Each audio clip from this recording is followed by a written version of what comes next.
Hello guys, welcome back. Master Tech here. Today I'll be showing you guys how to build a simple line following robot without any microcontroller or any programming. So let me show you the components that we're going to require to build this robot. We're going to need a chassis, two stepper motors. These are of 200 RPM and two wheels, a breadboard, a cutter, and a 8-volt battery, that is a rechargeable battery, and screwdriver, some double-sided tape, two IR sensors, and two RMC cable. And this is an 7805 voltage regulator. This is an L293D motor driver, and this is just a simple switch. So let's keep this aside for now. To save some time, I've already made the required connections, so I'm going to explain it to you. These are called as columns, these one are called as hubs, and this center line is called as a ridge. So we're going to make the outermost hub as plus VCC and the inner one as ground. So now let's start with connecting the switch. In the switch, these are for the battery terminals, and this is the output. So we're going to place the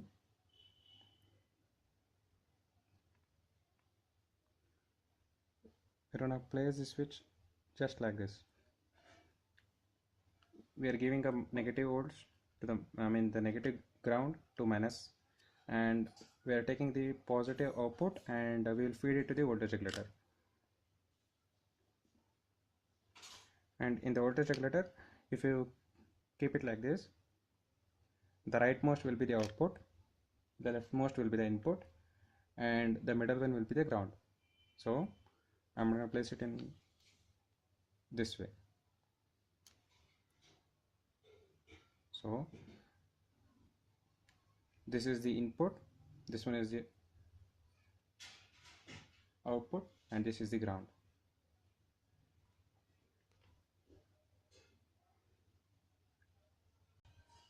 So now I'm going to show you the pin diagram of this L293D motor driver. So if you keep it this way,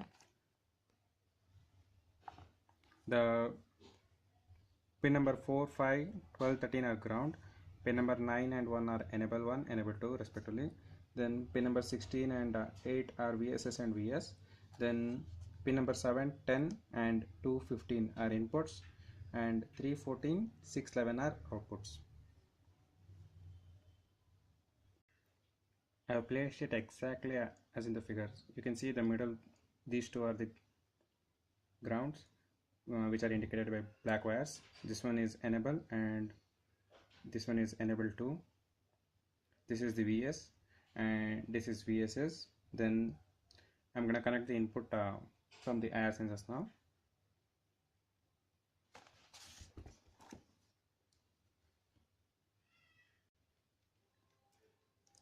So now we're going to take the chassis and we're going to place the breadboard in this way so that all the components are right on above the stepper motors, so that connecting wires will be easier.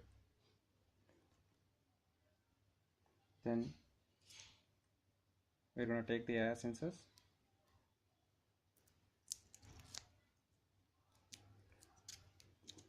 and we'll place it so that the IR sensor is to the outer side. We'll take another one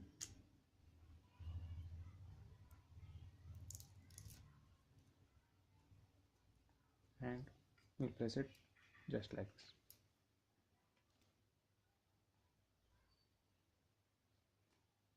I'm going to fold all these wires somewhere in here so that they don't tangle around.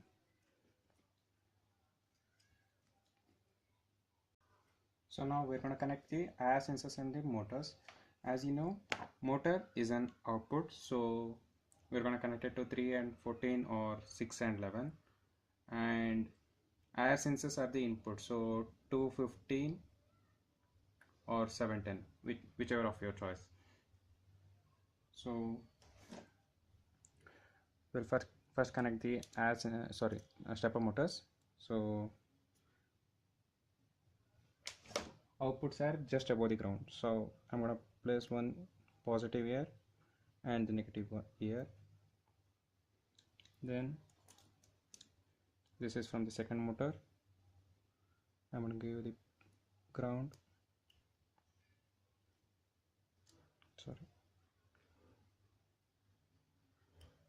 ground and the positive terminal.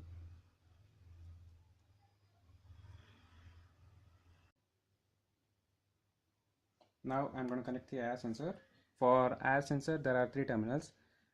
This is positive, this one is negative, and this is the output of the IR sensor, which will be the input to our motor driver. So let's connect it. I'll use the outer hubs. You can place anywhere.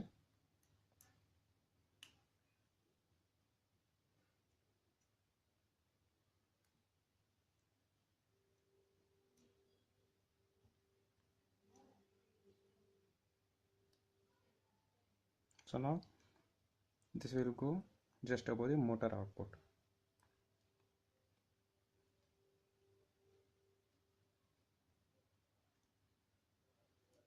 So this is the basic connection required. Now we're going to connect the battery. This is an 8-volt battery. I have charged it completely. So now I'm going to switch this on.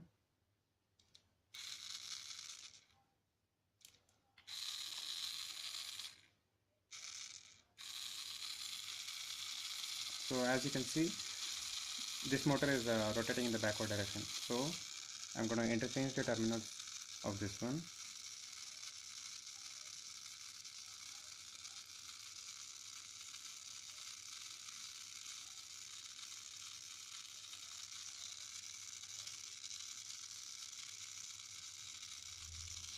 So now both the motors are rotating in power direction.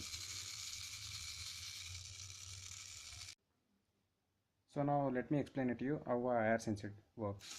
So if an IR sensor is on the lighter surface, then both the motors will rotate. If it comes in contact with a darker surface, that particular motor stops rotating, the other one rotates. So if it's a track and it has to make a turn, this is how it's gonna work. I'm gonna place this robot on a track, and you'll get the idea of how this simple line follower will work.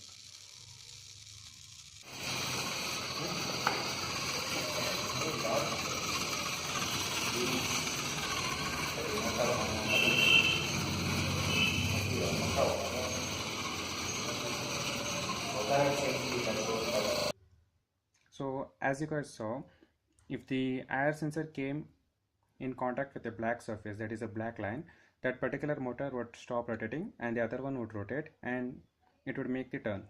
So this is how it was able to complete the entire track. I hope this video is helpful for you guys. I'm gonna be making an obstacle avoider robot in my next video. So until then, peace out.